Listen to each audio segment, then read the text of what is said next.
Have you ever found yourself in a data-driven discussion where terms like p-value and significance level are tossed around, leaving you wondering about their precise interplay?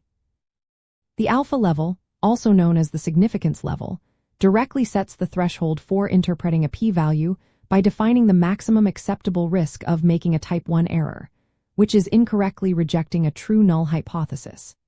In essence, the alpha level is your predetermined line in the sand.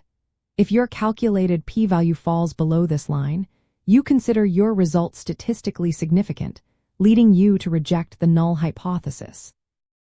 The core mechanism behind this influence lies in hypothesis testing, a formal procedure for investigating research questions. Before collecting any data, researchers choose an alpha level, most commonly 5% or 1%, which quantifies their tolerance for false positives. The p-value then comes into play as the probability of observing data as extreme as, or more extreme than, what was measured, assuming the null hypothesis is true. If this probability, the p-value, is smaller than the predetermined alpha, it implies that such an extreme result would be very unlikely if the null hypothesis were true, thereby prompting its rejection. To practically apply this understanding, consider that a smaller alpha level demands stronger evidence to declare a result significant.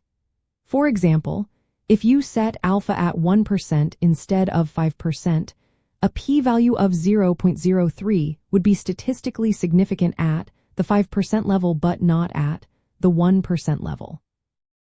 This distinction emphasizes the importance of transparently stating your alpha level alongside your p-values, ensuring that your audience understands the basis of your conclusions.